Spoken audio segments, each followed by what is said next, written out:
AW.com, I'm here with the crew from Jenefers Body. So, Megan, I believe you are Jenefers Body.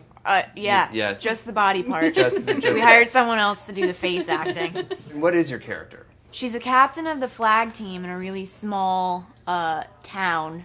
I think of as like Oshkosh, Wisconsin, kind of. That sort of a town. Yeah. Basically, her journey is she's got this friend that she kind of preys on emotionally and mentally. And she gets improperly sacrificed by this group of guys that are in a band, Adam Brody's band. And they basically are performing a ritual to Satan in order to try to get a record deal. And so they sacrifice her thinking she's a virgin, but she's not. She's not even a backdoor virgin. And what happens is... That's her words. It's one of those. Yeah. Those are Diablo's words. One of those Diablo. So what happens when you do a sacrifice and it's not the proper way is the victim becomes taken over by a demon. And then in order to live in my state of undead, I have to feast on flesh. And so I start eating the boys in my high school. I can't believe how concise that was. That's exactly what happens in the film. It's amazing. Well, what inspired you to do a story like that? I just think a lot of girls, particularly adolescent girls, are ravenous individuals. And you feed on your friends, and you feed on boys sexually. And it's a time when emotions are heightened and you feel a little bit insane. Yeah. And I thought, no one's really, well, I guess a lot of people have, but specifically with women, you haven't really seen that literalized in a horror movie. And Karen, how did you come into this whole process, and what did you want to bring to Diablo's script? I read the script and I was just blown away by the originality of it and the spirit of it and the sense of uniqueness about it. And I just hoped I could translate the craziness of the script, because you don't really read that much these days that has a sense of like recklessness and like kind of the emotional insanity of adolescence, which I thought the whole movie plays to me as a metaphor for that. And that's what I connected to in it. Did you have some good deaths? Did you enjoy some good sort of horror movie deaths? I really looked forward to the kills. Yeah. I would look at the schedule and say, oh, all right, we got to kill today. What was your favorite one? Probably Kyle Gallner. Well, you can't even say the one. We can't even say that Forget one. it. Oh, no, you can say does. that one. You can't, but you can't say You that. should know that going in. It can't end well. Yeah, really. If somebody goes out with Jennifer, they're pretty much... They're done. Toast. Yeah. How many are you Comic-Con veterans, and how many of you are here for your first time? Is this like Rocky Horror, where you're like a virgin if you haven't been?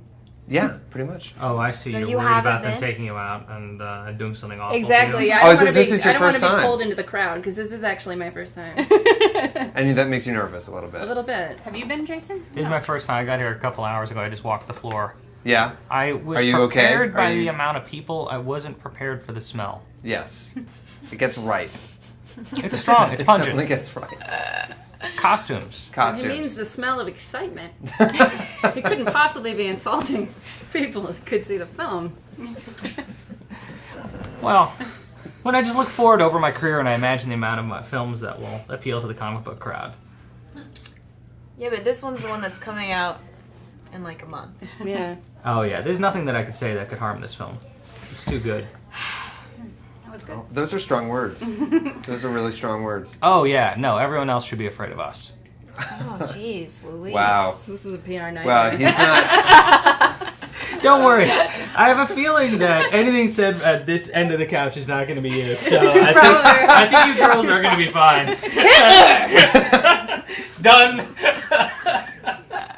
Well, so you guys are new to Comic-Con, or you were here with I was here with the Ian Flux. Ian in Flux, and 2005. it's just... I came last year just for my own, just to go by myself. Which is awesome. Yeah, Yeah, that's kind of awesome. I walked around, and it is so crowded that sometimes you can't get to the booths that you want to get to unless you have like all day to spend. But Unless you're Megan Fox. well, yeah, but you know, nobody. makes it harder, maybe okay. that's nobody noticed because I'm way shorter than people think I am. Everybody thinks I'm like 5'10" and I'm only 5'4", so nobody's looking down here for me. They're all looking up here, so I can like sneak by and sneak around. That's good. Yeah. Did you buy any like weird toys?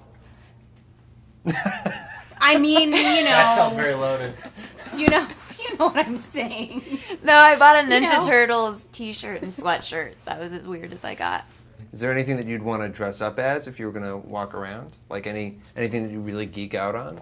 I was gonna do Princess Leia's slave, and then I realized that's such a bad idea for like 1,000,001 reasons. Like that's not what you want to wear if you want to blend into the crowd. Plus, they're really serious about like you can't buy a costume; you have to make it, or you get like shunned from the other Comic-Con attendees. They don't handmade like costumes. You just get shit on if you buy a costume and show up in it. So everything I saw today was homemade. Most of it. Most of it, yeah. I'm always sort of awesome. annoyed when I see a store-bought stormtrooper walking by. See? It's like, Oh, really? well, it's He like, gets what's the no point? originality. Why show up if you're just going to buy the costume? Exactly.